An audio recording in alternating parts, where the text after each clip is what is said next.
నమస్కారం, welcome to వంటింటికి దారేది. ఇప్పుడు మనం తెలుసుకుంటున్న recipe cauliflower potato masala curry. ఎంతో టేస్టీగా ఉండే ఈ కర్రీని ఎలా తయారు చేయాలో ఇప్పుడు తెలుసుకుందాం. ఈ కర్రీ తయారీ కోసం ముందుగా 1/2 లీటర్ నీళ్ళని మరిగించుకోవాలి. మరుగుతున్న నీళ్లలో చూపించిన విధంగా కట్ చేసుకున్నటువంటి ఒక పెద్ద బంగాళదుంప, అలాగే చిన్న చిన్నగా తుంపుకున్న కాలీఫ్లవర్ని కూడా వేసుకోవాలి. ఇంకా 3 టొమాటోల్ని చూపించిన విధంగా కట్ చేసుకుని ఇందులో వేసుకోవాలి. ఇలా కట్ చేసుకోవటం వల్ల తోల్ని నీట్గా తీసేసుకోవచ్చు. 2 నిమిషాల పాటు ఉడికించుకున్న తర్వాత కాలీఫ్లవర్ అలాగే బంగాళదుంపని పక్కకి తీసుకోవాలి. ఆ తర్వాత మరో 5 నిమిషాల పాటు ఈ టొమాటోల్ని ఉడికించుకోవాలి. ఇలా ఉడికించుకోవటం వల్ల టొమాటోల పైనున్న స్కిన్ ఈజీగా వచ్చేస్తుంది. 5 నిమిషాల పాటు ఉడికించుకున్న తర్వాత ఈ టొమాటోల్ని కూడా తీసేసుకొని పైనున్న స్కిన్ మొత్తం తీసేసి మిక్సీ జార్లో వేసి కొద్దిగా గ్రైండ్ చేసుకొని పక్కన ఉంచుకోవాలి. వేరొక కడాయిలో 1/2 కప్పు వరకు నూనెను పోసుకొని వేడి చేసుకోవాలి. నూనె వేడెక్కిన తర్వాత ముందుగానే బాయిల్ చేసుకున్నటువంటి బంగాళదుంప ముక్కల్ని వేసుకొని అటు ఇటు కదుపుతూ 2 వైపులా కూడా గోల్డెన్ బ్రౌన్ కలర్ వచ్చే వరకు వేపుకోవాలి. దీన్నంతా కూడా మీడియం ఫ్లేమ్లోనే చేసుకోవాలి. ఇలా మంచిగా గోల్డెన్ బ్రౌన్ కలర్ వచ్చిన తర్వాత వీటిని తీసుకొని ఒక ప్లేట్లో పెట్టేసుకోవాలి. ఇలా వేపుకోవటం వల్ల కూర రుచి మరింతగా పెరుగుతుంది. ఆ తర్వాత ఇదే ఆయిల్లో ముందుగానే ఉడకబెట్టుకున్న కాలీఫ్లవర్ని కూడా వేసుకుని వీటిని కూడా 2 వైపులా కదుపుతూ గోల్డెన్ బ్రౌన్ కలర్ వచ్చే వరకు వేపుకోవాలి. దీన్ని కూడా మీడియం ఫ్లేమ్లో పెట్టి జాగ్రత్తగా కలుపుతూ వేపుకోవాలి. కొద్దిగా కూడా మాడకుండా జాగ్రత్త పడండి. ఇలా మంచిగా వేగిన తర్వాత వీటిని కూడా తీసి అదే ప్లేట్లో పెట్టేసుకోవాలి. ఇలా ఫ్రై చేసుకోవటం వల్ల పై లేయర్ అంతా క్రంచీగా మారి చాలా టేస్టీగా ఉంటాయి. తర్వాత ఎక్సెస్గా ఉన్న ఆయిల్ని తీసేసుకొని దీనిలోకి ఒక నల్ల యాలుక, 3 లవంగాలు, 2 దాల్చిన చెక్క, అలాగే ఒక బిర్యానీ ఆకు వీటిని వేసుకుని కొద్దిసేపు కలుపుతూ ఫ్రై చేసుకోవాలి. తరువాత సన్నగా కట్ చేసిన అల్లం, అలాగే సన్నగా కట్ చేసుకున్నటువంటి వెల్లుల్లిని కూడా వేసుకుని మంచిగా కలుపుతూ రోస్ట్ చేసుకోవాలి. వీటిని ఎంత బాగా రోస్ట్ చేసుకుంటామో కర్రీ అంత టేస్టీగా వస్తుంది. ఇక ఇప్పుడు వేసే ఇంగ్రీడియంట్ వచ్చేసి ఈ కూర రుచిని మరింతగా రెట్టింపు చేస్తుంది. అదే 1 టేబుల్ స్పూన్ వరకు శనగపిండి.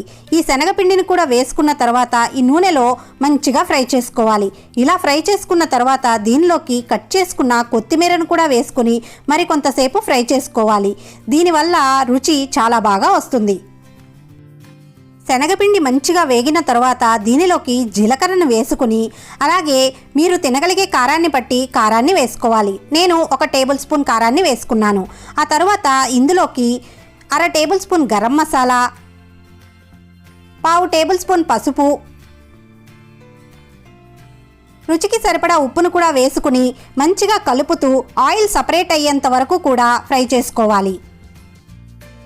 మనం వేసుకున్న మసాలాలన్నీ కూడా మంచిగా వేగి నూనె సపరేట్ అవుతూ ఉండగా దీనిలో ముందుగానే గ్రైండ్ చేసుకున్న టొమాటో ప్యూరీని వేసుకోవాలి.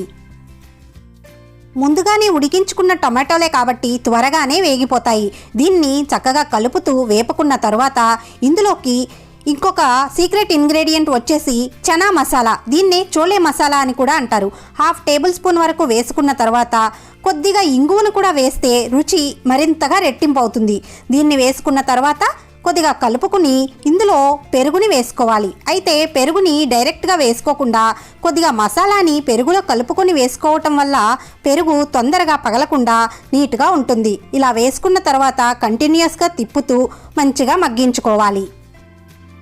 మనం వేసుకున్న పెరుగంతా మసాలాలతో కలిసి క్రీమీగా తయారైన తర్వాత ఇందులోకి సన్నగా చీల్చుకున్నటువంటి పచ్చిమిరపకాయలు 2 వేసుకోవాలి. తరువాత కొద్దిగా కరివేపాకును వేసుకుని ఇప్పుడు వేసే ఇంగ్రీడియంట్ అయితే చాలా స్పెషల్ అని చెప్పుకోవచ్చు.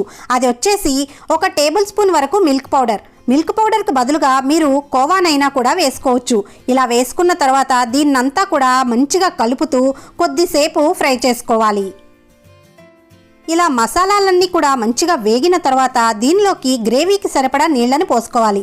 అయితే నీళ్ళని వేడి నీళ్ళని మాత్రమే పోసుకోవాలి. నేనైతే కూరగాయల్ని ఉడికించుకున్న నీళ్ళని పక్కన పెట్టుకుని వేడి చేసి పోసుకున్నాను. ఇలా పోసుకున్న తర్వాత మంచిగా కలుపుతూ కొద్దిసేపు ఉడికించుకోవాలి. ఇలా కూరగాయ ముక్కల్ని ఉడికించగా వచ్చినటువంటి నీళ్ళని వాడుకోవటం వల్ల వాటిలోని న్యూట్రియంట్స్ ఎటు పోకుండా చాలా టేస్టీగా కూడా ఉంటుంది. ఇవన్నీ కూడా మగ్గిన తర్వాత ముందుగా ఫ్రై చేసుకున్నటువంటి వెజిటబుల్స్ని ఇందులో వేసుకోవాలి. ఒకసారి వీటన్నిటినీ బాగా కలుపుకొని మూతను పెట్టి 4 నిమిషాల పాటు ఉడికించుకోవాలి. ఇదంతా కూడా మీడియం ఫ్లేమ్లో మాత్రమే ఉడికించుకోవాలి, ఎందుకంటే కూర అడుగంటకుండా ఉంటుంది. ఇలా 4 నిమిషాల పాటు ఉడికించుకున్న తర్వాత మూతను తీసి గ్రేవీ కన్సిస్టెన్సీని మీరు చెక్ చేసుకోండి. ఆ తర్వాత టొమాటోని 4 భాగాలుగా కట్ చేసుకుని ఇందులో వేసుకోవాలి. దీన్ని చక్కగా కలుపుకొని 1 నిమిషం పాటు ఉడికించుకోవాలి. ఇక్కడ మనకి టొమాటో పూర్తిగా ఉడకవసరం లేదు, కొద్దిగా పచ్చి పచ్చిగా ఉంటేనే టేస్టీగా ఉంటుంది. ఇలా రెడీగా ఉన్నటువంటి ఈ కూరలో ఉప్పుని చూసుకుని ఇక స్టవ్ ఆపేసి దింపి సర్వ్ చేసుకోవటమే. కాలీఫ్లవర్ పొటాటో మసాలా కర్రీ సర్వింగ్కి సిద్ధంగా ఉంది. ఎంతో టేస్టీగా ఉంటుంది. దీన్ని పూరీతో కానీ చపాతీతో కానీ లేదా బిర్యానీతో అయినా లేదా అన్నంతో కూడా ఎంతో టేస్టీగా ఉంటుంది. మరి మీరు కూడా తప్పకుండా ఒకసారి ట్రై చేసి చూడండి. మరి ఈ స్పెషల్ కర్రీ మీకు నచ్చిందా? అయితే వంటింటికి దారేది ఛానల్ని తప్పకుండా సబ్స్క్రైబ్ చేయండి. లైక్ చేయటం, షేర్ చేయటం మర్చిపోకండి. Thank you.